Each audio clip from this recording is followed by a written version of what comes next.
नमस्कार डॉक्टर अरू healthy lifestyle family. October महिना लवकरच सुरू होतोय. मान्सून संपत आलाय आणि त्यामुळे उष्णतेची लाट संपूर्ण भारतभर पसरलेली आहे. या उष्णतेच्या लाटेतून स्वतःचा बचाव करायचा असेल तर आपल्या आहारात पण थोडासा बदल करायला हवा. तर आजची रेसिपी ही त्यासाठीच आहे. आज आपण बनवणार आहोत नाचणीची आंबील आणि बनवता बनवता आपण त्याचं महत्त्व सुद्धा जाणून घेऊया. चला तर मग पटापट साहित्य आणि कृती बघूया. सर्वप्रथम आपण इथे नाचणीचं पीठ जे आहे त्याला आंबवून घेतलेलं आहे, म्हणजे रात्री त्याला भिजत ठेवलंय आणि सकाळी मी त्याची आंबील बनवतेय. ठीक आहे. हे साधारण तुम्ही एक दिवस भिजवलात की नाचणीला छान आंबटपणा पण येतो आणि आपली आंबील अजून थोडी छान होते. त्याचबरोबर आपण इथे दही घेतलेला आहे. दही गरजेप्रमाणे आपण वापरणार आहोत. सोबत बारीक चिरलेला कांदा, कढीपत्ता आणि कोथिंबीर घेतलेली आहे आणि नेहमीप्रमाणे मी कोथिंबीर, लसूण आणि मिरचीची पेस्ट तयार करून घेतलेली आहे. ती तुम्ही तुमच्या गरजेप्रमाणे वापरू शकताय. आता सर्वप्रथम आपल्याला लागेल तेवढं दही आपण घ्यायचंय. दही साधारण आंबट असेल तर उत्तम. आता साधारण 2-3 चमचे दही आपण घेऊया आणि त्याला आपण छान रवीच्या साहाय्याने ढवळून घ्यायचंय. कारण मिक्सरला जरी ते एकजीव चांगलं होत असलं तरी रवीने ढवळलेल्या ताकाची मजाच थोडी वेगळी आहे बरं का. त्यामध्ये आपण थोडंसं मीठ ॲड करूया. सोबत थोडीशी जिरेपूड ॲड करूया आणि थोडीशी धणेपूड. तुम्ही हवं असेल तर आंबील उकळताना सुद्धा हे इन्ग्रेडियंट्स ॲड करू शकताय. आता आपण रवीच्या साहाय्याने ताकाला छान एकजीव करून घेऊया. तुम्हाला माहिती आहे का, नाचणी ही ग्लुटेन फ्री आहे. त्यामुळे ज्यांना ज्यांना ग्लुटेनची ॲलर्जी आहे त्या व्यक्तींसाठी नाचणी हा एक उत्तम पर्याय आहे. सोबतच नाचणीचं जे साखर कंटेंट आहे, शुगर कंटेंट ते अगदी मिनिमल आहे. त्यामुळे याचा ग्लायसेमिक इंडेक्स कमी असल्यामुळे डायबेटिक व्यक्तींसाठी नाचणीची आंबील हा एक चांगला पर्याय आहे. त्याचबरोबर वजन नियंत्रित करण्यासाठी सुद्धा नाचणी आपल्याला मदत करते. कारण नाचणीचे पदार्थ खाल्ल्यानंतर बराच वेळ आपल्याला पोट भरलेलं वाटतं.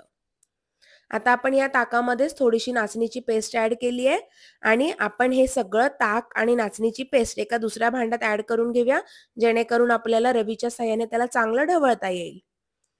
त्याचबरोबर नाचणीमध्ये आयरन, पोटॅशियम, मॅग्नेशियम, कॅल्शियम मोठ्या प्रमाणात आहेत. यामध्ये फायबर्सचा कंटेंट सुद्धा जास्त आहे. त्यामुळे रक्तवाढीसाठी, हाडांचं आरोग्य, स्नायूंचं आरोग्य सुधारण्यासाठी आणि त्याचबरोबर ज्यांना वजन लवकरात लवकर कमी करायचे अशा व्यक्तींसाठी नाचणी हा एक चांगला पर्याय आहे.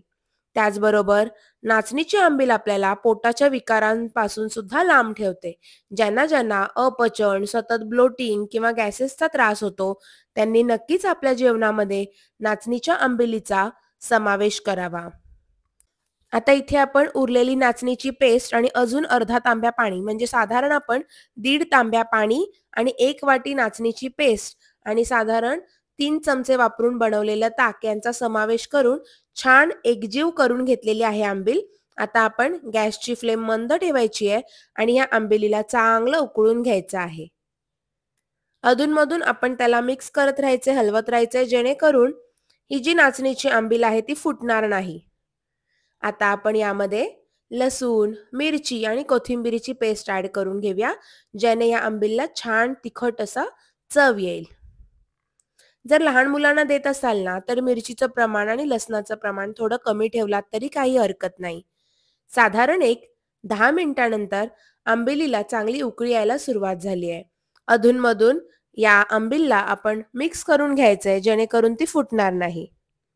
आणि गॅसची फ्लेम थोडी मंदच ठेवायची आहे, म्हणजे तुम्हाला परफेक्ट कन्सिस्टन्सी असलेली आंबील मिळेल. तुम्ही बघू शकताय आता आंबीलला चांगली उकळी आलेली आहे. आता आपण याला मस्तपैकी तडका देऊया.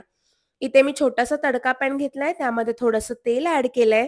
त्यामध्ये मोहरी, जिरं तडतडलं की त्यानंतर मग थोडासा हिंग आणि सोबत कढीपत्ता आणि 1 मिरची उभी चिरूनच घेतलेली आहे आणि ती छान फोडणीमध्ये टाकलेली आहे. चला आता तडका पॅन मधले इन्ग्रेडियंट्स आपण आंबीलमध्ये मिक्स करून घेऊया. सोबत गार्निशिंगसाठी थोडीशी कोथिंबीर ॲड करूया आणि मग तयार आहे आपली नाचणीची आंबील. उन्हाळ्याच्या दिवसात तर ही आंबील म्हणजे अगदी आरोग्यवर्धक आहे आपल्या शरीरासाठी. ऑक्टोबरमध्ये सुद्धा उष्णता वाढल्यामुळे बऱ्याच लोकांना उष्णतेचे त्रास होतात. अशा वेळी नाचणीच्या आंबिलीचा किंवा ताकाचा समावेश जर आपण आपल्या आहारात केला तर त्यामुळे आपण या उष्णतेच्या त्रासापासून लांब राहू शकतो. आता ही थंडगार आंबील मातीच्या ग्लासमधून सर्व्ह करूया आणि त्यावर थोडासा कांदा भुरभुरूया. म्हणजे आंबिलीचा आस्वाद अजून थोडा वाढेल. तुम्ही सुद्धा घरी नक्की बनवून पहा. तुमच्या आवडत्या चॅनलला सबस्क्राईब पण करा बरं का. धन्यवाद.